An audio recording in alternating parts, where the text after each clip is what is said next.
नमस्कार दोस्तों, स्वागत है आपका हमारे चैनल पर, जहां हम जीवन को बेहतर बनाने के लिए सच्चे और गहरे ज्ञान की बातें करते हैं।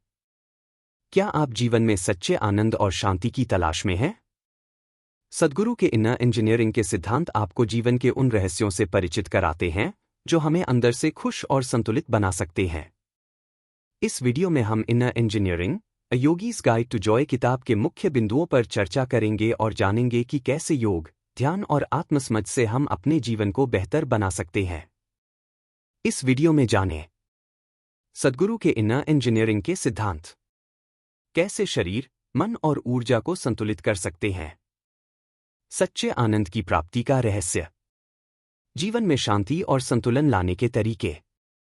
यदि आप जीवन में बदलाव लाना चाहते हैं और सच्चे शांति का अनुभव करना चाहते हैं, तो यह वीडियो आपके लिए है। यह किताब हमें दिखाती है कि जीवन में सच्ची शांति और आनंद पाने के लिए हमें अपने भीतर की दुनिया को समझना और सुधारना होगा। अगर आप भी जानना चाहते हैं कि कैसे आप अपने जीवन में आनंद और शांति ला सकते हैं, तो वीडियो को अंत तक देखें और बने रहें हमारे साथ। और इसे लाइक करें और हमारे चैनल को सब्सक्राइब करें। Inner engineering a yogi's guide to joy. लेखक सद्गुरु। पुस्तक का सारांश हिंदी में। इंट्रोडक्शन, परिचय। क्या आपने कभी सोचा है कि खुशी आखिर आती कहाँ से है? क्या यह बाहर की चीजों से मिलती है, पैसा, सफलता, रिश्ते? या फिर यह कहीं हमारे भीतर छुपी एक शक्ति है जिसे हमने अब तक अनदेखा किया है? इनर इंजीनियरिंग सिर्फ एक किताब नहीं, बल्कि आत्मज्ञान की यात्रा है। इसे लिखा है सद्गुरु ने, एक ऐसे योगी और आध्यात्मिक गुरु जिन्होंने दुनिया भर में लाखों लोगों को भीतर की यात्रा की ओर प्रेरित किया है। इस पुस्तक का उद्देश्य क्या है? यह किताब हमें सिखाती है कि हम अपनी जिंदगी को सिर्फ बाहर से नहीं, भीतर से डिजाइन कर सकते हैं। हमारी समस्याओं का समाधान दुनिया में नहीं, बल्कि हमारे भीतर है। और सबसे जरूरी बात, आनंद कोई मंजिल नहीं, बल्कि हमारी स्वाभाविक स्थिति है। किताब का ढांचा। यह किताब 2 भागों में बंटी है। भाग 1, जहां सद्गुरु अपनी निजी यात्रा, अनुभव और उस क्षण को साझा करते हैं जब उन्होंने पहली बार अपने भीतर के ब्रह्मांड को जाना। भाग 2, इस भाग में वह हमें शरीर, मन, ऊर्जा और आनंद के वैज्ञानिक व आध्यात्मिक रहस्यों से परिचित कराते हैं और बताते हैं कि कैसे हम खुद को अंदर से इंजीनियर कर सकते हैं। यह पुस्तक क्यों पढ़ें? अगर आप असंतुलन महसूस करते हैं, अगर आपका मन शांत नहीं रहता, अगर जीवन में कुछ अधूरा अधूरा सा लगता है, तो यह किताब आपको अपने सच्चे स्वरूप से जोड़ सकती है। एक प्रेरणादायक पंक्ति। अगर आप खुद को सही कर लें, तो दुनिया अपने आप ठीक लगने लगती है। निष्कर्ष। इनर इंजीनियरिंग कोई धार्मिक उपदेश नहीं है। यह एक आंतरिक विज्ञान है जिसे कोई भी, किसी भी उम्र में, किसी भी पृष्ठभूमि से सीख सकता है। यह हमें सिखाता है कि सच्चा बदलाव बाहर नहीं, अंदर से आता है। भाग 1, आत्मखोज की ओर पहला कदम। A note to the reader, पाठकों के लिए एक संदेश। मुख्य भावना। यह अध्याय हमें एक आमंत्रण देता है बाहरी दुनिया से हटकर अपनी भीतरी दुनिया में प्रवेश करने का। सद्गुरु कहते हैं कि यह किताब केवल पढ़ने के लिए नहीं है, बल्कि अनुभव करने के लिए है। इसमें दी गई बातें आपकी सोच को चुनौती दे सकती हैं, लेकिन यही आपके भीतर परिवर्तन की चिंगारी जला सकती है। यह संदेश हर पाठक को अपने आप से एक प्रश्न पूछने के लिए प्रेरित करता है। क्या मैं जीवन को बस वैसे ही जी रहा हूं जैसे मुझे सिखाया गया है, या मैंने कभी खुद से पूछा है कि मैं कौन हूं? सार। यह अध्याय यह स्पष्ट करता है कि यह यात्रा बाहर की नहीं, बल्कि अंदर की है, जहां असली जवाब छिपे हैं। When I lost my sense, जब मैंने अपनी सेंस खो दी। मुख्य अनुभव। यह अध्याय सद्गुरु के जीवन का टर्निंग पॉइंट है, जब उन्होंने ध्यान में एक ऐसा अनुभव किया जिसमें वे अपने शरीर, विचार और पहचान से मुक्त हो गए। उन्हें लगा कि उनका शरीर नहीं है, वे केवल चेतना बन गए हैं। उन्होंने जो अनुभव किया, वह शांति, असीम आनंद और पूर्ण एकत्व का अनुभव था। गहरी सीख। जब आप खुद को सीमाओं, बॉडी, आइडेंटिटी, ईगो से अलग कर पाते हैं, तभी सच्चा मैं प्रकट होता है। सार। साक्षात्कार तब होता है जब आप अपने पुराने मैं को खो देते हैं। When I lost my sense, जब मैंने अपनी सेंस खो दी। यह अध्याय क्या कहता है? यह अध्याय सद्गुरु की आध्यात्मिक जागृति का सबसे अहम मोड़ है।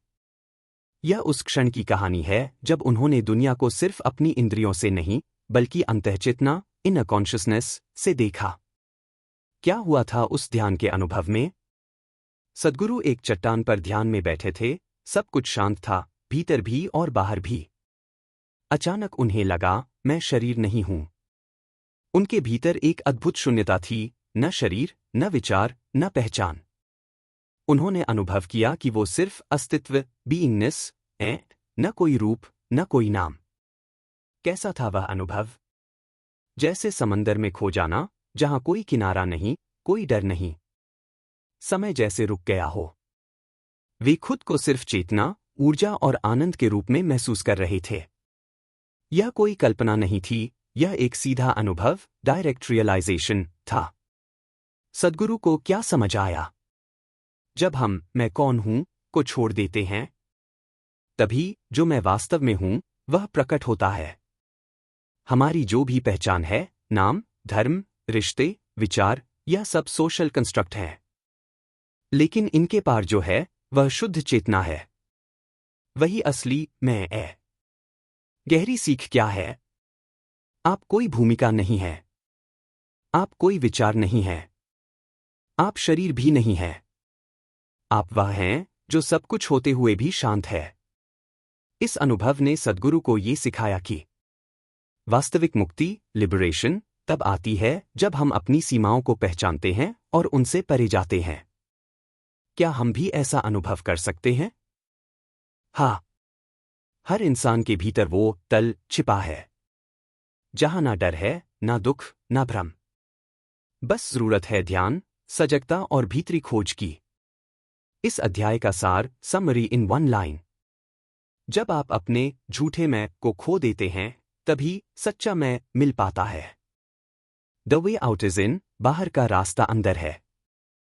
मुख्य संदेश। जितनी बार हम जीवन की समस्याओं का समाधान बाहर ढूंढते हैं, हम और उलझ जाते हैं। सद्गुरु बताते हैं कि भीतर की स्पष्टता ही बाहर की दुनिया को बेहतर बनाती है। बाहर की परिस्थिति हर वक्त हमारे अनुसार नहीं होगी, लेकिन भीतर की परिस्थिति पर हम काम कर सकते हैं। उदाहरण, अगर अंदर गुस्सा, घबराहट, डर है, तो बाहर कितना भी सुख हो, वो टिकेगा नहीं। सार। आंतरिक इंजीनियरिंग अपने भीतरी सिस्टम, मन, ऊर्जा, भावनाएं को सही ढंग से चलाना। The way out is in, बाहर का रास्ता अंदर है। मुख्य संदेश। हमारी जिंदगी में समस्याएं आती रहती हैं, चाहे वो भावनात्मक, आध्यात्मिक या भौतिक हो। लेकिन हमारे अधिकतर प्रयास यही होते हैं कि हम इन समस्याओं का समाधान बाहर की दुनिया में ढूंढते हैं। हम सोचते हैं, अगर मैं और अधिक पैसा कमाऊं तो समस्या हल हो जाएगी। अगर मेरे रिश्ते बेहतर हों तो जीवन आसान हो जाएगा। अगर संसार की स्थिति ठीक हो जाए तो मुझे खुश रहने में कोई परेशानी नहीं होगी। लेकिन सद्गुरु हमें बताते हैं कि ये सब बाहर की समस्याएं हैं। सच्चा समाधान तब है जब हम अपनी आंतरिक स्थिति, बाहरी परिस्थिति से परे पर काम करते हैं। बाहर की परिस्थिति और भीतर की परिस्थिति। बाहर की परिस्थितियां कभी भी हमारे नियंत्रण में नहीं होती। लोग, घटनाएं, समाज, राजनीति, अर्थव्यवस्था, ये सब हमारी बाहरी दुनिया का हिस्सा हैं और हम इन पर पूरा नियंत्रण नहीं रख सकते। लेकिन भीतर की परिस्थिति पर हम काम कर सकते हैं। हमारे विचार, हमारे भावनाएं, हमारा दृष्टिकोण, हमारी मानसिक स्थिति, इन्हें हम सशक्त बना सकते हैं, इन्हें आंतरिक रूप से संतुलित कर सकते हैं। यहां सद्गुरु का संदेश बिल्कुल स्पष्ट है। जब हम खुद को अंदर से शांत, सशक्त और संतुलित करते हैं, तब बाहर की स्थिति भी सुधरने लगती है। उदाहरण, कल्पना करें कि आप घबराहट और गुस्से से भरे हुए हैं। आपके भीतर आत्मविश्वास की कमी है और आपको हर वक्त डर महसूस हो रहा है। अब, इस स्थिति में अगर बाहर बहुत सारी खुशियां भी हैं, जैसे आपके पास अच्छा पैसा, अच्छा घर या अच्छे रिश्ते, तो भी अंदर का असंतुलन आपको खुश नहीं रहने देगा। यह महसूस होगा कि कुछ तो गड़बड़ है। उपस्थित खुशी आपको स्थायी नहीं लगेगी क्योंकि भीतर असंतुलन बना रहेगा। सद्गुरु हमें यही सिखाते हैं कि यदि अंदर शांति है तो बाहर की कोई भी परिस्थिति आपको परेशान नहीं कर सकती। आंतरिक इंजीनियरिंग क्या है? आंतरिक इंजीनियरिंग का मतलब है अपने भीतर के सिस्टम को सही तरीके से चलाना। यह योग, ध्यान, सांस की प्रक्रिया और सकारात्मक सोच के माध्यम से किया जा सकता है। जब हम अपने मन, शरीर और ऊर्जा को संतुलित कर लेते हैं तो हम अपने भावनाओं और विचारों को नियंत्रित कर पाते हैं। हमारी ऊर्जा सकारात्मक होती है और हम आत्मविश्वास से भरपूर होते हैं। आंतरिक इंजीनियरिंग के जरिए हम सभी समस्याओं का समाधान भीतर से खोज सकते हैं और बाहर की दुनिया स्वतः बदलने लगेगी। सार: आंतरिक इंजीनियरिंग अपने भीतरी सिस्टम, मन, ऊर्जा, भावनाएं को सही ढंग से चलाना ताकि बाहर की दुनिया पर कोई भी समस्या असर न डाल सके। जब हम भीतर से संतुलित होते हैं तब बाहरी दुनिया हमारे अनुरूप होने लगती है।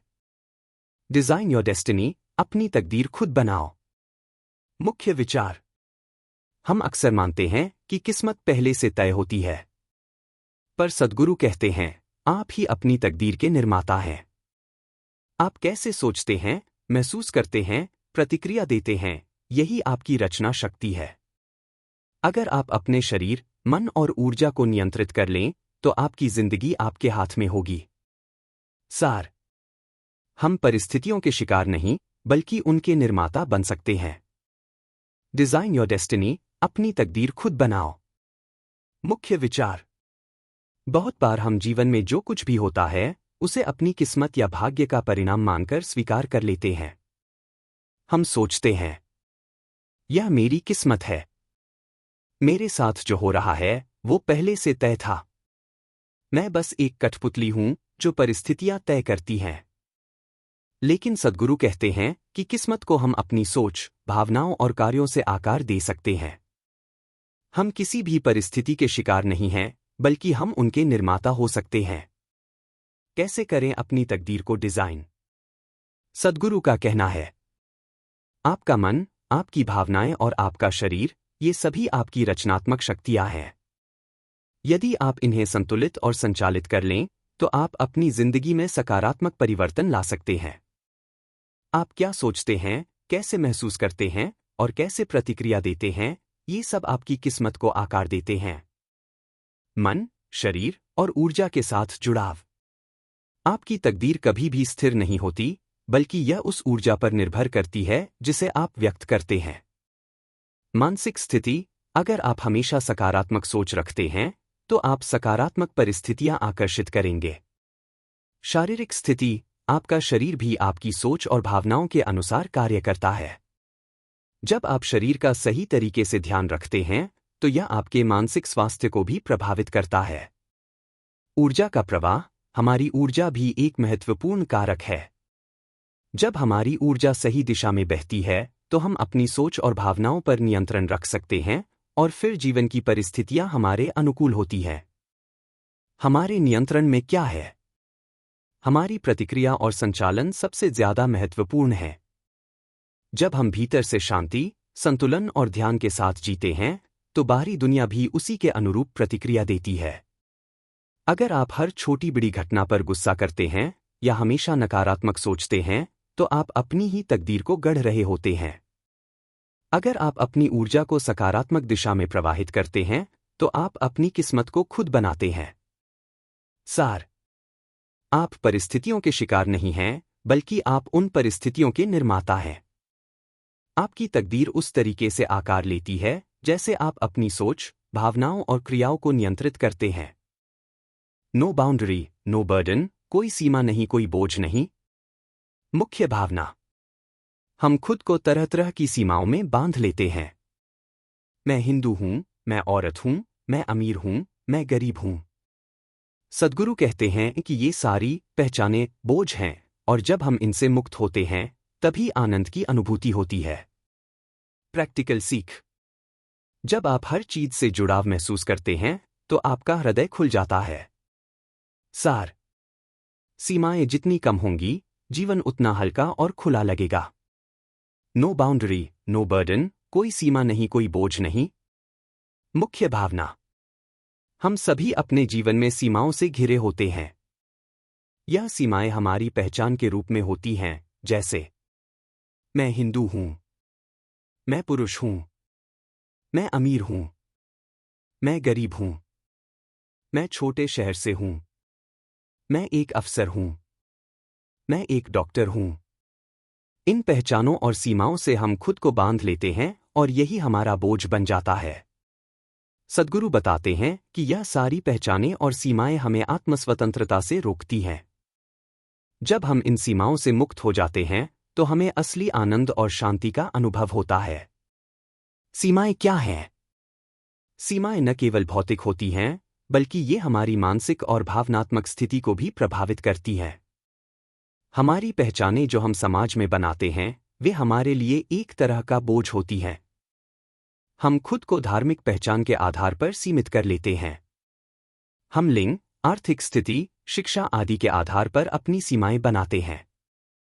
और इसके बाद हम इन पहचान के आधार पर दूसरों से तुलना करने लगते हैं और यही हमें असंतुष्ट करता है। प्रैक्टिकल सीख: जब हम अपनी पहचान और सीमाओं से मुक्त हो जाते हैं तो हम महसूस करते हैं कि हम सभी के साथ जुड़े हुए हैं। हर व्यक्ति, हर चीज, हर जीव से हम एक अंश हैं। किसी से अलग होने की भावना मिट जाती है और हम सभी का हिस्सा महसूस करते हैं। इससे हमारा हृदय खुलता है और हमें आनंद का वास्तविक अनुभव होता है। कभी आपने महसूस किया है कि जब आप किसी के साथ बिना किसी भेदभाव के जुड़ते हैं तो आपकी ऊर्जा बदल जाती है? जब आप हर किसी को जैसे वो हैं, वैसे ही स्वीकार करते हैं, तो आपका जीवन हल्का और खुला महसूस होता है। सीमाओं को हटाना और जीवन में हल्कापन लाना। सीमाएं हमें सीमित करती हैं, हम खुद को एक पहचान या भूमिका तक सीमित कर लेते हैं, जैसे मैं एक मां हूं, मैं एक छात्र हूं, मैं एक पेशेवर व्यक्ति हूं। जब हम इन सीमाओं से बाहर निकलते हैं, तो हम महसूस करते हैं कि हम केवल एक चेतना हैं, एक विश्व का हिस्सा हैं। हमारा जीवन उतना ही हल्का और खुला महसूस होता है, जब हम खुद को किसी एक पहचान तक सीमित नहीं करते। हम हर रिश्ते और परिस्थिति में सिर्फ एक आध्यात्मिक प्राणी के रूप में महसूस करते हैं, न कि सामाजिक पहचान के रूप में। सार: सीमाएं जितनी कम होंगी, जीवन उतना हल्का और खुला लगेगा। जब हम अपनी पहचान और सीमाओं से मुक्त हो जाते हैं, तो आनंद और शांति का अनुभव होता है। हम सभी से जुड़े होते हैं और हमारी ऊर्जा स्वतंत्र होती है। एंड नाउ योगा, और अब योग। मुख्य अर्थ: अब जब हम अपनी सीमाओं, सोच और धारणाओं से मुक्त हो चुके हैं, तो योग की यात्रा शुरू होती है। योग सिर्फ शरीर को मोड़ना नहीं। योग शरीर, मन और आत्मा को जोड़ने की क्रिया है। सार: योग एक साधन है अपने भीतर के ब्रह्मांड को जानने के लिए। एंड नाउ योगा, और अब योग। मुख्य अर्थ: अब तक हमने अपनी सीमाओं, सोच और धारणाओं से मुक्त होने की यात्रा की है और अब योग की यात्रा की शुरुआत होती है। यह अध्याय हमें योग के असली उद्देश्य और योग के कार्य के बारे में समझाता है। सद्गुरु कहते हैं, योग केवल शरीर को मोड़ने और विभिन्न आसन करने तक सीमित नहीं है। योग का मतलब है शरीर, मन और आत्मा को एक साथ जोड़ना। योग का असली उद्देश्य आपके भीतर के ब्रह्मांड को जानने और अनुभव करने का है। योग शरीर, मन और आत्मा का संयोजन। बहुत से लोग सोचते हैं कि योग का मतलब सिर्फ शारीरिक व्यायाम है। लेकिन सद्गुरु के अनुसार योग एक ऐसी प्रक्रिया है जो शरीर, मन और आत्मा को जोड़ने का कार्य करती है। जब आप योग करते हैं तो आपका शरीर और मन एक दूसरे के साथ सहज और संतुलित होते हैं। योग आपको आपके भीतर की गहरी चेतना से जोड़ता है, जिससे आप अपने आध्यात्मिक आयाम को समझ सकते हैं। योग का असली उद्देश्य। योग का उद्देश्य आपके भीतर के ब्रह्मांड को जानना और आपकी आत्मा के साथ एक होने की प्रक्रिया है। जब आप इस तरह से योग करते हैं, आपके शरीर की ऊर्जा संतुलित होती है, आपका मन शांति और साक्षात्कार की ओर बढ़ता है, और आपकी आत्मा को आत्मिक अनुभूति होती है। योग केवल शारीरिक स्थिति से कहीं अधिक है, यह आध्यात्मिक जागरण का एक मार्ग है। योग का सही अर्थ। योग का असली अर्थ है संयोग, यानी शरीर, मन और आत्मा का मिलना। यह सिर्फ शारीरिक मुद्रा या आसन का नाम नहीं है। यह आत्मिक और मानसिक स्थिति को सही दिशा में मोड़ने की प्रक्रिया है, जो आपको अंतर्दृष्टि, ध्यान और आध्यात्मिक अनुभव तक ले जाती है। जब आप अपनी शारीरिक और मानसिक ऊर्जा को सही तरीके से जोड़ते हैं, तो आप खुद को पूरी तरह से स्वतंत्र और आध्यात्मिक रूप से जागरूक पाते हैं। सार। योग एक साधन है अपने भीतर के ब्रह्मांड को जानने के लिए। जब हम अपनी सीमाओं से मुक्त हो जाते हैं और हमारे मन, शरीर और आत्मा का एक सही संतुलन बनता है, तो योग की यात्रा का असली अनुभव होता है। योग सिर्फ शरीर के आसनों तक सीमित नहीं है, बल्कि यह शरीर, मन और आत्मा के साथ एक गहरी संपर्क स्थापित करने का मार्ग है। भाग 1 का निष्कर्ष। अनुभूति संदेश। खुद को खोना, खुद को पाना। सीमाओं से मुक्ति, सच्ची स्वतंत्रता। भीतर की यात्रा, बाहर की दुनिया में स्पष्टता। भाग 2, भीतर की दुनिया की इंजीनियरिंग।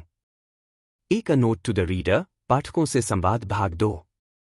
अब जब आपने अंदर की ओर झांकना शुरू कर दिया है, तो अगला कदम है अपने अस्तित्व के 4 आयामों को समझना: शरीर, मन, ऊर्जा और आनंद। मुख्य बिंदु। 1, अंदर की ओर यात्रा की शुरुआत। पहले भाग में पाठक अंदर की दुनिया में झांकने की शुरुआत करते हैं। वे अपनी वास्तविकता और आत्मजागरूकता की ओर अग्रसर होते हैं। अब जब वे इस यात्रा को शुरू कर चुके हैं, तो सद्गुरु अगला कदम उठाने के लिए तैयार होने की बात करते हैं। 2, 4 आयामों का महत्व। शरीर, मन, ऊर्जा, आनंद। इन 4 आयामों को समझना और इन पर काम करना महत्वपूर्ण है, क्योंकि इनका सीधा प्रभाव हमारी जीवन की गुणवत्ता, मानसिक स्थिति और आध्यात्मिक अनुभव पर पड़ता है। 3, शरीर, मन, ऊर्जा, आनंद के आयाम। शरीर, यह हमारे भौतिक अस्तित्व का हिस्सा है, जो हमें संचालित करने का माध्यम है। मन, हमारे विचारों और भावनाओं का क्षेत्र है। यह हमारे अनुभवों को रंगने और आकार देने में महत्वपूर्ण भूमिका निभाता है। ऊर्जा, यह हमारे अस्तित्व का सूक्ष्म और अदृश्य पहलू है। यह हमारे जीवन में प्रवाह, कार्यक्षमता और संतुलन बनाए रखने में सहायक है। आनंद, यह अंतिम और सर्वोत्तम आयाम है, जो हमारे अंदर से उत्पन्न होता है। सद्गुरु बताते हैं कि बाहरी परिस्थितियां आनंद का स्रोत नहीं है, बल्कि भीतर का संतुलन ही सच्चे आनंद का स्रोत होता है। 4, आध्यात्मिक उन्नति का मार्ग। यह 4 आयाम एक दूसरे से जुड़े हुए हैं, और जब हम इन पर काम करते हैं, तो हम आध्यात्मिक जागरण की ओर बढ़ते हैं। शरीर, मन, ऊर्जा और आनंद के संतुलन से जीवन में शांति, संतुलन और आध्यात्मिक उन्नति प्राप्त होती है। सारांश। इस अध्याय में सद्गुरु पाठकों को यह समझाते हैं कि अब जब उन्होंने भीतर की यात्रा शुरू की है, तो उन्हें शरीर, मन, ऊर्जा और आनंद को समझने की आवश्यकता है। यह 4 आयाम न केवल हमारे दैनिक जीवन को प्रभावित करते हैं, बल्कि वे हमारे आध्यात्मिक विकास और आंतरिक संतुलन के लिए भी अत्यंत महत्वपूर्ण हैं। सद्गुरु पाठकों से आग्रह करते हैं कि अब वे इन आयामों को सही ढंग से समझें और अपने जीवन में इनका समावेश करें, ताकि वे अपनी आध्यात्मिक यात्रा में अगले चरण की ओर बढ़ सकें। बॉडी, शरीर। शरीर हमारे लिए एक वाहन है। इसे सही ईंधन, देखभाल और संतुलन की जरूरत है। योगासन, खानपान और जीवन शैली से हम इसे मजबूत और स्थिर बना सकते हैं। बॉडी, शरीर अध्याय में सद्गुरु शरीर को एक साधन और वाहन के रूप में देखते हैं, जिसे हम जीवन की यात्रा में उपयोग करते हैं। शरीर का सही तरीके से देखभाल करना और उसे संतुलित रखना आध्यात्मिक विकास और मानसिक शांति के लिए महत्वपूर्ण है। आइए इस अध्याय को विस्तार से समझते हैं। मुख्य विचार। 1, शरीर को एक वाहन के रूप में देखना। सद्गुरु के अनुसार शरीर हमारी आध्यात्मिक यात्रा का एक वाहन है। जैसे किसी वाहन को चलाने के लिए उसे सही ईंधन, देखभाल और संतुलन की जरूरत होती है, ठीक वैसे ही शरीर को भी अच्छी देखभाल और पोषण की आवश्यकता होती है। यदि शरीर ठीक से काम नहीं करता, तो हमारा मानसिक और भावनात्मक स्वास्थ्य भी प्रभावित होता है। इसलिए शरीर को स्वस्थ और संतुलित रखना अत्यंत महत्वपूर्ण है। 2. शरीर के लिए सही ईंधन। शरीर को स्वस्थ रखने के लिए हमें सही खानपान की आवश्यकता है। संतुलित आहार और सही पोषण से शरीर को ऊर्जा मिलती है, जो न केवल शारीरिक स्वास्थ्य को बनाए रखता है, बल्कि मानसिक और भावनात्मक स्थिति को भी प्रभावित करता है। शरीर को साफ और नियमित पोषण देने से यह अधिक ऊर्जा और स्थिरता के साथ कार्य करता है। 3. योगासन और शारीरिक गतिविधियां। योगासन और व्यायाम शरीर को लचीला, मजबूत और स्थिर बनाते हैं। सद्गुरु कहते हैं कि योग केवल शरीर के अभ्यास तक सीमित नहीं है, बल्कि यह हमारे मन और ऊर्जा के साथ भी जुड़ा होता है। योग के माध्यम से हम अपनी शारीरिक स्थिति को संतुलित और स्वस्थ बनाए रखते हैं, जिससे हम मानसिक शांति और शारीरिक शक्ति प्राप्त करते हैं। 4. शरीर की देखभाल और जीवन शैली। शरीर के लिए एक स्वस्थ जीवन शैली अपनाना आवश्यक है। इसमें सही आहार, प्राकृतिक जीवन शैली, समय पर सोना और नियमित व्यायाम शामिल हैं। यह हमें न केवल शारीरिक रूप से स्वस्थ रखता है, बल्कि मानसिक और आध्यात्मिक दृष्टिकोण से भी मदद करता है। 5. शरीर की आवाज को सुनना। एक और महत्वपूर्ण बात जो सद्गुरु बताते हैं वह है शरीर की आवाज को सुनना। शरीर कभी कभी हमें संकेत देता है कि वह थक गया है या उसे आराम की जरूरत है। इसे नजरअंदाज नहीं करना चाहिए। आत्मजागरूकता विकसित करना और शरीर की आवश्यकताओं का पालन करना हमें समग्र स्वास्थ्य की ओर ले जाता है। गहरी सीख। शरीर के साथ संतुलन बनाए रखना जीवन में शांति और स्थिरता लाता है। शरीर को स्वस्थ रखना मानसिक शांति और आध्यात्मिक उन्नति के लिए आवश्यक है। सही आहार, योग और जीवन शैली के माध्यम से शरीर को सशक्त और स्थिर किया जा सकता है। सारांश। इस अध्याय में सद्गुरु बताते हैं कि शरीर केवल एक भौतिक अस्तित्व नहीं है, बल्कि यह हमारी आध्यात्मिक यात्रा का एक अहम हिस्सा है। इसे सही देखभाल और संतुलन की आवश्यकता होती है। योग, संतुलित आहार और स्वस्थ जीवन शैली अपनाकर हम शरीर को मजबूत, स्थिर और संतुलित बना सकते हैं। जब शरीर स्वस्थ होता है, तब मानसिक और आध्यात्मिक शांति प्राप्त करना आसान होता है। मन। मन एक शक्तिशाली उपकरण है, लेकिन अक्सर हम इसके गुलाम बन जाते हैं। जब हम ध्यान और जागरूकता से मन को नियंत्रित करना सीखते हैं, तभी हम इसका उपयोग सही दिशा में कर पाते हैं। मन अध्याय में सद्गुरु मन को एक शक्तिशाली और प्रभावशाली उपकरण के रूप में प्रस्तुत करते हैं, जिसे यदि सही तरीके से समझा और नियंत्रित किया जाए तो यह हमें आध्यात्मिक विकास, मानसिक शांति और जीवन में सफलता की ओर मार्गदर्शन कर सकता है। लेकिन यदि मन को बिना जागरूकता के छोड़ दिया जाए तो यह हमें उलझा भी सकता है। आइए इस अध्याय को विस्तार से समझते हैं। मुख्य विचार। 1. मन एक शक्तिशाली उपकरण। मन को सद्गुरु एक अत्यंत शक्तिशाली उपकरण मानते हैं, जो हमारे जीवन की दिशा तय करता है। विचार और भावनाएं हमारे जीवन के अनुभवों को रूप देती हैं और मन इनका केंद्र होता है। यदि हम मन को सही दिशा में प्रयोग करें, तो यह हमें अधिक स्पष्टता, मानसिक संतुलन और संतुष्टि प्रदान करता है। 2. मन का नियंत्रण। आमतौर पर हम मन के गुलाम बन जाते हैं। यह अनियंत्रित होकर विचारों, भावनाओं और चिंताओं के जाल में फंस जाता है। मन को नियंत्रित करने के लिए हमें ध्यान और जागरूकता की आवश्यकता होती है। जब हम ध्यान के माध्यम से अपने मन को शांति और स्थिरता प्रदान करते हैं, तब हम इसका सही उपयोग कर पाते हैं। 3. मन के प्रभाव। जब मन में नकारात्मक विचार और भावनाएं घेर लेती हैं, तो हम मानसिक रूप से अशांत हो जाते हैं। जागरूकता से हम अपने विचारों और भावनाओं को सही दिशा में मोड़ सकते हैं। मन को नियंत्रित करने से हम मानसिक समस्याओं जैसे चिंता, तनाव और भय से मुक्त हो सकते हैं। 4. मन की गतिविधियां। मन हमेशा विचारों और भावनाओं के साथ सक्रिय रहता है। यह कभी स्थिर नहीं होता। सद्गुरु कहते हैं कि जब तक हम इसे सही दिशा में नहीं मोड़ते, यह हमें बेहद उलझन में डाल सकता है। मन का नियंत्रण केवल बाहरी घटनाओं पर निर्भर नहीं है, बल्कि यह हमारी आंतरिक स्थिति और जागरूकता पर निर्भर करता है। 5. ध्यान और जागरूकता। ध्यान और सतर्कता से हम अपने मन के विचारों को पहचान सकते हैं और उनसे बाहर निकल सकते हैं।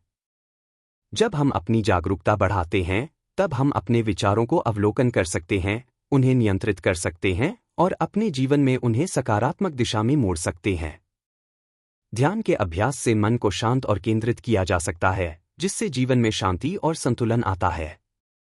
गहरी सीख। मन को नियंत्रित करने की कला हमें आध्यात्मिक जागरण और मानसिक शांति की ओर ले जाती है। यदि हम अपने विचारों और भावनाओं को समझने और उन्हें नियंत्रित करने की क्षमता विकसित कर लें, तो हम अधिक स्थिर, खुशहाल और संतुलित जीवन जी सकते हैं। ध्यान और जागरूकता से मन की शक्ति को सही दिशा में प्रयोग किया जा सकता है। Practical tips. ध्यान का अभ्यास। रोज कम से कम 10 से 15 मिनट का ध्यान अभ्यास करें। इससे आपका मन शांत होगा और आपको अपने विचारों पर नियंत्रण पाने में मदद मिलेगी। विचारों की निगरानी करें। अपने विचारों का अवलोकन करें, यह पहचानें कि वे सकारात्मक हैं या नकारात्मक।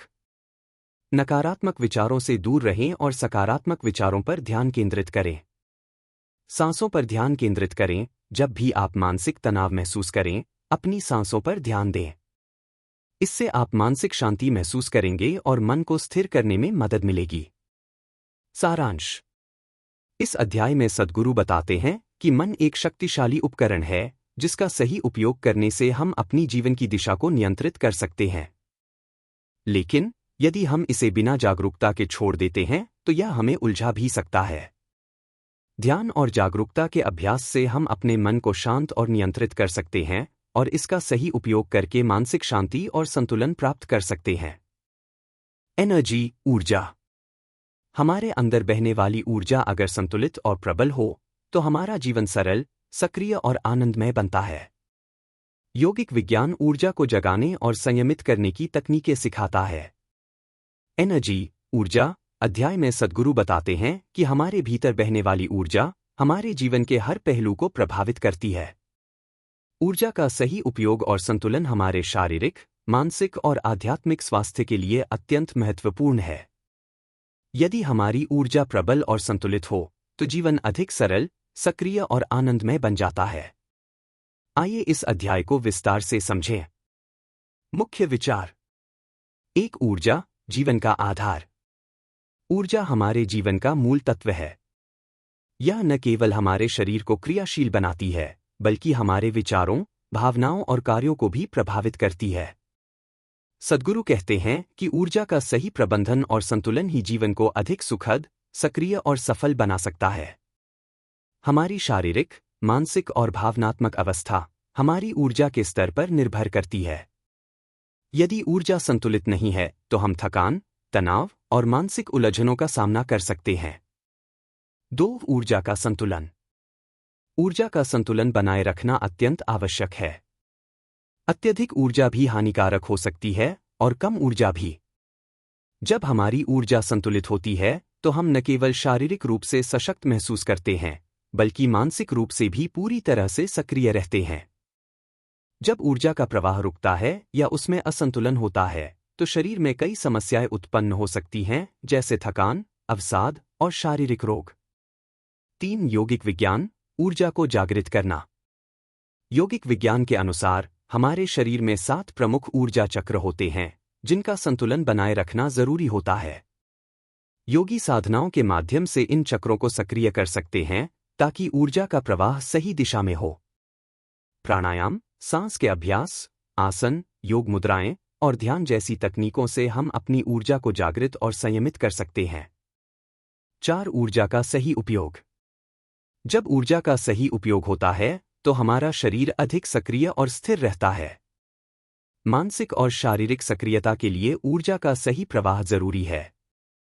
जब हम अपनी ऊर्जा को सही दिशा में मोड़ते हैं, तो हम ज्यादा प्रेरित और केंद्रित रहते हैं। योगासन और प्राणायाम के अभ्यास से हम ऊर्जा के स्तर को बढ़ा सकते हैं, जिससे हमारे जीवन में समृद्धि, शांति और खुशी आती है। 5. ऊर्जा और जीवन का आनंद। जब हम अपनी ऊर्जा का सही संतुलन और नियंत्रण रखते हैं, तो जीवन की हर गतिविधि में आनंद और संतुष्टि का अनुभव होता है। हमें ऊर्जा का ध्यानपूर्वक प्रबंधन करना चाहिए ताकि हम अपने कार्यों को प्रभावी रूप से कर सकें और जीवन के हर पल का आनंद ले सकें। गहरी सीख।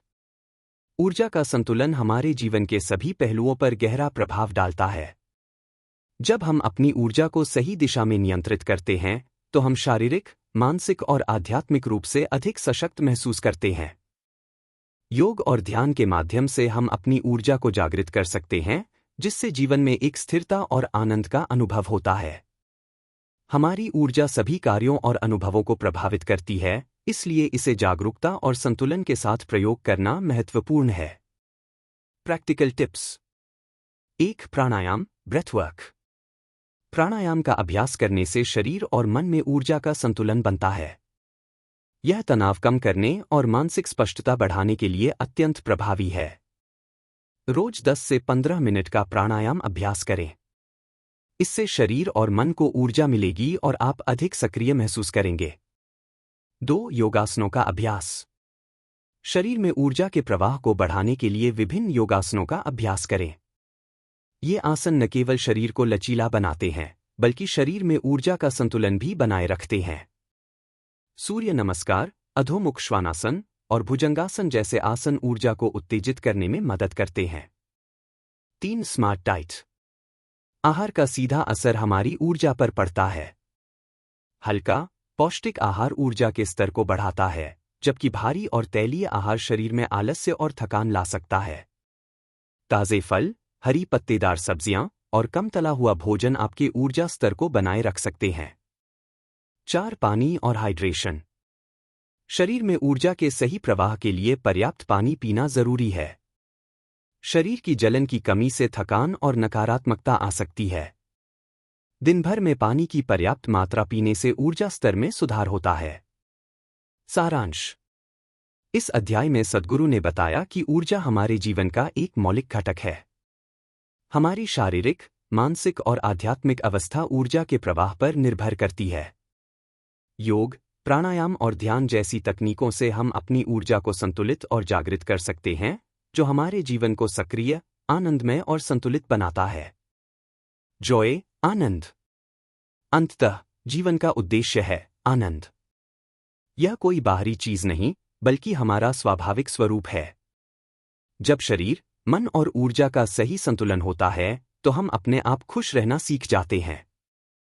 5. जॉय, आनंद, अध्याय सारांश। आध्यात्मिक उद्देश्य के दृष्टिकोण से जीवन का मुख्य उद्देश्य आनंद है। यह आनंद बाहरी परिस्थितियों से नहीं, बल्कि हमारे भीतर से आता है। जब हम अपने शरीर, मन और ऊर्जा का संतुलन सही तरीके से बनाते हैं, तब हम स्वाभाविक रूप से खुश रहने लगते हैं। इस अध्याय में सद्गुरु ने आनंद के वास्तविक अर्थ और उस तक पहुंचने के रास्ते को समझाया है। आइए इसे विस्तार से समझते हैं। मुख्य विचार। 1. आनंद, हमारी स्वाभाविक अवस्था। आनंद कोई बाहरी चीज नहीं है जिसे हम बाहर से प्राप्त कर सकें। यह हमारे स्वाभाविक स्वरूप का हिस्सा है। हम स्वाभाविक रूप से आनंदित होने के लिए बने हैं। जब हम अपने भीतर की असली स्थिति को समझते हैं, तो हम पाते हैं कि खुशी और शांति हमारे अंदर ही है, हमें इन्हें बाहर से नहीं खोजना पड़ता। 2. शरीर, मन और ऊर्जा का संतुलन। शरीर, मन और ऊर्जा का सही संतुलन बनाने से हम अपनी स्वाभाविक खुशी को फिर से महसूस कर सकते हैं। जब हम शरीर को स्वस्थ रखते हैं, मन को शांत और केंद्रित करते हैं और ऊर्जा को संतुलित करते हैं, तब जीवन में वास्तविक आनंद का अनुभव होता है। बाहरी परिस्थितियां कितनी भी कठिन क्यों न हों, जब हमारा आंतरिक तंत्र ठीक से काम करता है, तो हम किसी भी स्थिति में खुश रह सकते हैं। 3. आनंद का वास्तविक स्रोत। आनंद सिर्फ बाहरी घटनाओं या चीजों पर निर्भर नहीं है, जैसे अच्छे मौसम, मजेदार अनुभव या सफलता। आंतरिक आनंद तब आता है जब हम अपने जीवन के मूल तत्वों को सही दिशा में संतुलित कर लेते हैं। जब मन शांत और शरीर स्वस्थ रहता है और ऊर्जा सही रूप में बह रही होती है, तो आनंद स्वतः ही प्रकट होता है। 4. आनंद को बढ़ावा देने के तरीके। योग और ध्यान के माध्यम से हम अपने मन और शरीर को शांति और संतुलन की अवस्था में ला सकते हैं। यह एक साधन है जो हमें अपने भीतर के आनंद से जोड़ता है और फिर हम उसे जीवन के हर पहलू में महसूस कर सकते हैं। संतुलित आहार, नियमित शारीरिक गतिविधियां और सकारात्मक मानसिकता, ये सभी हमें आनंद की ओर ले जाते हैं। 5. आनंद की स्थायिता। बाहरी चीजों से आनंद पाने का अनुभव अस्थायी होता है, लेकिन जब हम अपने भीतर से आनंद का अनुभव करते हैं, तो वह स्थायी और निरंतर होता है। जो लोग अपनी आंतरिक स्थिति से जुड़कर जीते हैं, उन्हें बाहरी परिस्थितियों से ज्यादा प्रभावित नहीं होते, क्योंकि उनका आनंद उनके भीतर से आता है। इसका मतलब यह नहीं कि हमें बाहरी खुशी से इनकार करना चाहिए, बल्कि यह समझना चाहिए कि आनंद का वास्तविक स्रोत हम अपने भीतर ही पाते हैं। गहरी सीख। एक आनंद का सूत्र। सद्गुरु के अनुसार आनंद का असली रहस्य यही है कि हमारे भीतर एक अदृश्य शक्ति है जो स्वाभाविक रूप से हमें खुशी देती है। यह शक्ति हमें तब महसूस होती है जब हम अपने आंतरिक संसार को जानने और समझने का प्रयास करते हैं। 2. मन और शरीर का संतुलन।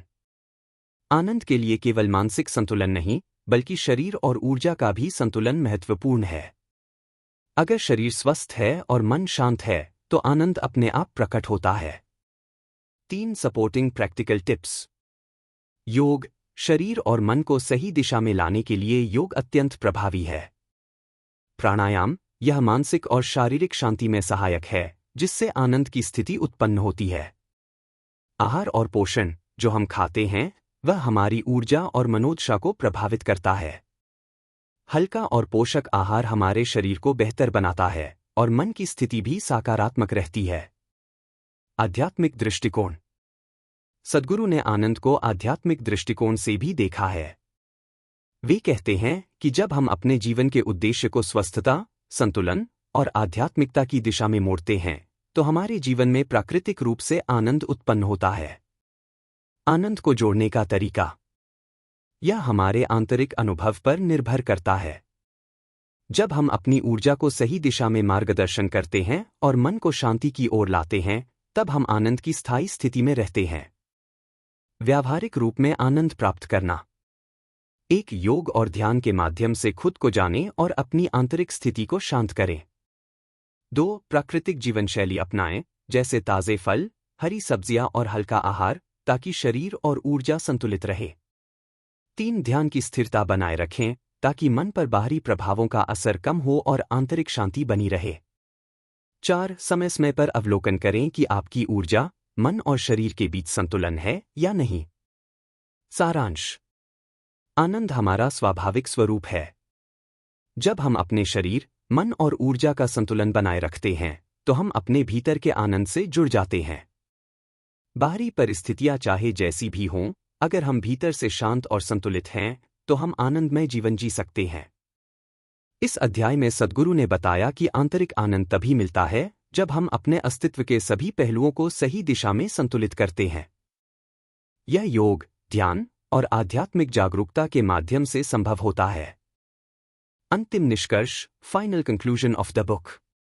Inner engineering, a yogi's guide to joy का मुख्य संदेश यह है कि जीवन में वास्तविक आनंद और शांति तब संभव है जब हम आंतरिक परिवर्तन करते हैं, न कि बाहरी परिस्थितियों के आधार पर। सद्गुरु ने इस पुस्तक के माध्यम से हमें बताया कि सच्चे आनंद की प्राप्ति के लिए हमें अपने भीतर की दुनिया को समझना होगा। जब हम शरीर, मन, ऊर्जा और आनंद के 4 महत्वपूर्ण आयामों को संतुलित करते हैं, तभी हम अपने जीवन को एक नई दिशा दे सकते हैं। पुस्तक के मुख्य बिंदु। एक आंतरिक इंजीनियरिंग, यह केवल शारीरिक अभ्यास, योग और ध्यान तक सीमित नहीं है, बल्कि यह शरीर, मन और ऊर्जा के सही संतुलन को सुनिश्चित करने का एक तरीका है। 2. आनंद एक स्वाभाविक स्थिति है, यह हमारे भीतर पहले से मौजूद है।